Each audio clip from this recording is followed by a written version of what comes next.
I'm happy to introduce Jorma Ollila here. He's the next keynote speaker. Jorma doesn't need too much introduction, but let me say that he is the chairman of the board of Alma Media. He has been the chairman of the board of Royal Dutch Shell from 2006 until 2015. And of course, he has been the chairman of Nokia Corporation from 1999 until 2012, and CEO of the company from 1992 to 2006. And so many other things. Advisory partner at Perella Weinberg Partners, a New York-based boutique investment bank. And for Nokia, I think Jorma was credited with turning the company into the then world's largest mobile phone maker. So very happy to have you here, Jorma. Go ahead. Thank you, Kaius, and pleasure to be with you. So dear participants and friends across the Nordics, a little bit of background first, because we have a long-term issue in front of us to lead a sustainable future. It would really be an understatement to say that we have all been surviving an extraordinary set of circumstances lately. The COVID-19 pandemic threw the world upside down into near paralyzing lockdowns, and businesses, nations, and individuals were simply forced to adjust. It really has been a shock that requires agility, adaptability, and resilience. But this shock will pass. We are on the verge of tackling the pandemic, and with a bit of luck, by the end of this year, we will be gathering learnings from the shock and trying to prepare a little better for the next one. But there are shocks that last longer too. The climate crisis and the weakening biodiversity, most obviously, will affect businesses, nations, and individuals in a really profound way. But the time span is very different. It's counted in decades, maybe even centuries. The question is, how do you take action if the shock creeps on you slowly rather than hits you with a bang? How to know the direction if your targets are decades away? It can be very well that our time requires a new type of a leader who can deliver financial success while also driving long-term sustainable change simultaneously. Lately, these unicorns have been called sustainable leaders. There was a recent Russell Reynolds Associates and UN Global Compact study. They did it together recently. They divided these successful sustainable leaders into three groups. Firstly, born believers. Secondly, the convinced. And thirdly, the awoken. Regardless of their own journey towards sustainability, these pioneers all seem to share a strong personal motivation and sense of purpose in the way that this study analyzed the particular types of people and leaders. They combine a sustainable mindset with a differentiated set of capabilities that have enabled them to drive transformation within and beyond their own four walls, the study describes.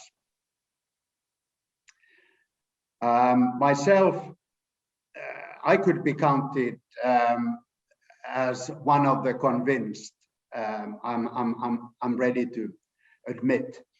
It all really happened to me already over a decade ago, during the first years when I started as chairman of Shell in 2006, 2007, so 14, 15 years ago. I remember the first strategy sessions with the Shell board then, hearing how the Japanese auto manufacturers with Toyota, in fact, the largest of them, being sort of the spokesman and leading the pack. As you know, the Japanese, even their competitors, they're collegial, they all often work together. They were saying that the long-term solution for autos will be hydrogen fuel cell, as it was called at the time, and that biofuel and electric vehicles will be a intermediate solution. That is the prediction they made. I don't think they published it, but it was something that the dialogue between the oil companies and the auto manufacturers had when they were discussing the future. I must say, I was really impressed and baffled, and this was an eye-opening thing to me, because everybody was talking about, actually at that date, mostly about biofuels, because they had recently been taken up in the US, particularly strongly in Brazil, and a bit in Europe. And electric cars were seen as the future. So over the next years, I was truly convinced that seeking solutions to climate crisis will be a driving force in every field for any successful leader, and this is not going to be easy. It's going to be a tough journey with very different phases, and not a simple one, setting one target and then you simply go ahead and do it. It was actually stated at the last World Economic Forum that in the near future, successful businesses will be those that meet the needs of as many people as possible, utilize as few resources as possible, and engage and are responsive to as many stakeholders as possible. So it's about getting more out of less.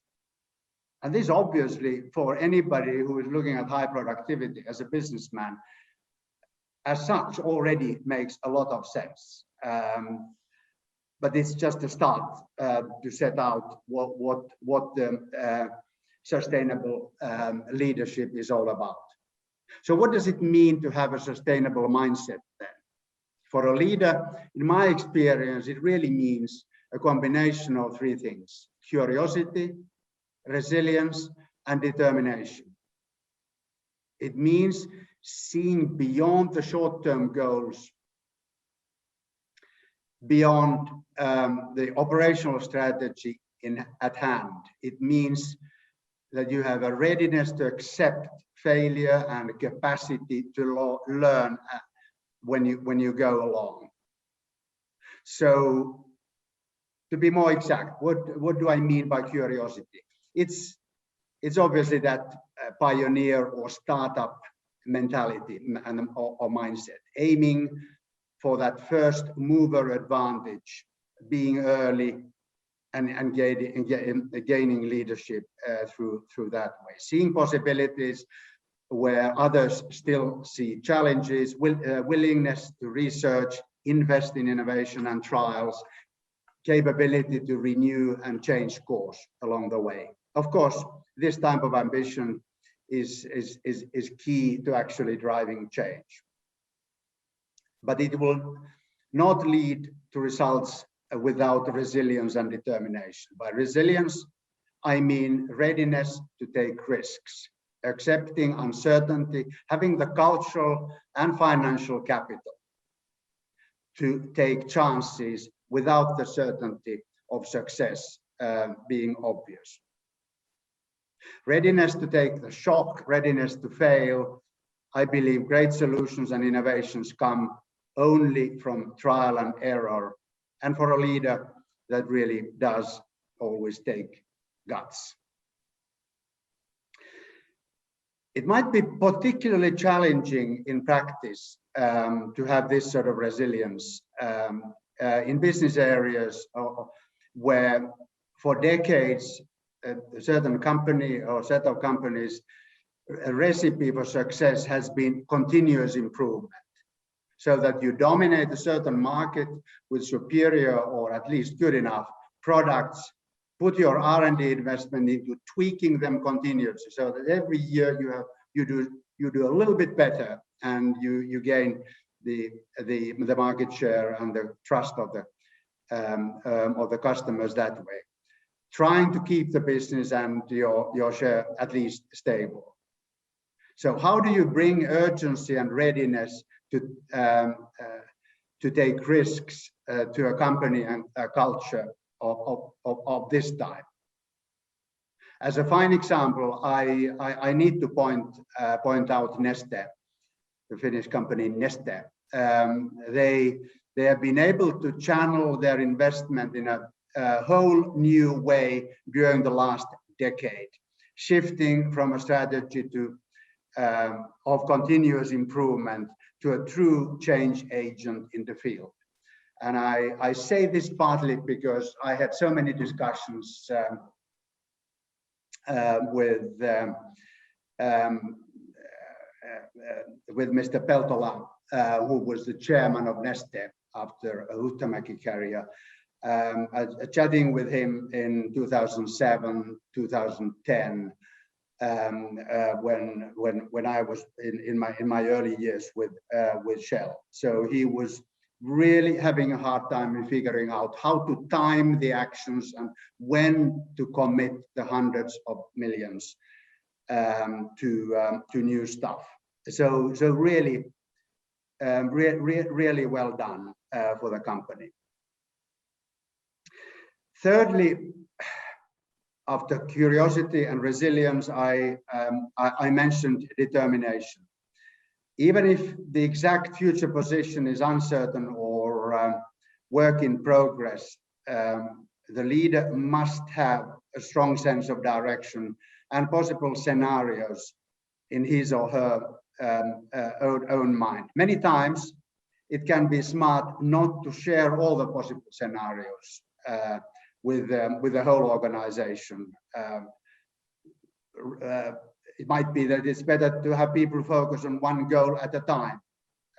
But managing a great transformation towards a new, more sustainable business requires a very complex understanding of different possibilities along the way.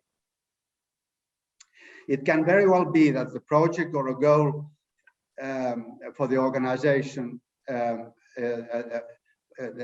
they are fired up about and that they seem to be delivering results will be outplayed in a few years. So resilient determination also means accepting that and having the ability to change the strategy along the way, using the learnings as a stepping stone for the next thing that really will get you into results. So when curiosity fails and resilience is tested, a true sustainable leader is able to see the next move, the new path, which is part of the big picture, because this is not a linear thing that we have as a leadership challenge ahead of us. Next goal to invest your curiosity and capital in has to be understood by the leader. So here I've been talking about a lone leader as the headline, I think, for our discussion. But of course, nothing like this happens isolated inside one great mind. Leading sustainable change is very much a cultural and a collective venture.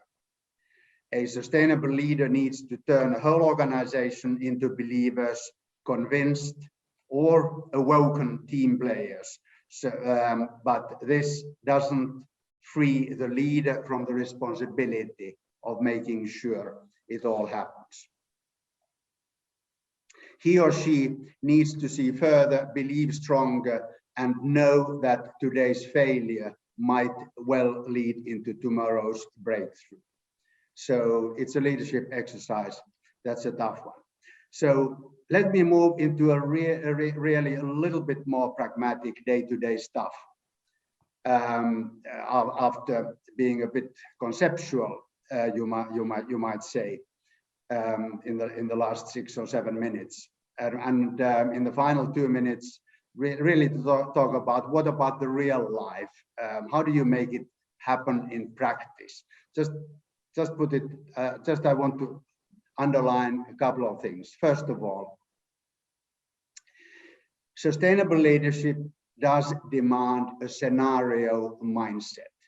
The leadership must continuously have several different future scenarios on the table, and scenarios being defined as sets of possible outcomes, so that you are not fixed into one particular thing, that you are ready to accept that you might need to divert. And the scenarios must be long-term, not trying to predict the next quarter or next year, but to anticipate where the world is or might be in 10, 20 years, so that you know how to find your way. Typically, a company strategy is drawn over the next 3 to 5 years, and clearly sustainability, while you have to have scenarios in mind, sustainability must be a central and living part of the company's strategy, document or outline in the minds of the key people. It needs to be embedded in the targets and thinking every year, and it needs to be dealt with on a daily, weekly basis. And thirdly, to be even more practical, if the sustainability targets or the ESG targets really are in the core of the strategy for the company, as they should be for any meaningful company today, one way or the other, these targets should also be factored into the leadership's remuneration policies. So the bonus schemes, long-term bonus schemes, need to have a strong element of how you drive sustainability in your company. And finally, I just cannot do anything other than repeat that making moves in this area of sustainability, the leadership always needs to try to keep the horizon far enough. It's so easy to look at the next quarter or next year. So an investment might seem wise short term, but what if the whole playing field will dramatically change in the next 15 years? Will the investment be valuable, relevant, sustainable? Do we invest in electric cars or hydrogen, for example? You need to think about it very carefully. Best companies do, and I think that's really what we have ahead of us going forward. So thank you very much, and all the best of luck in your efforts.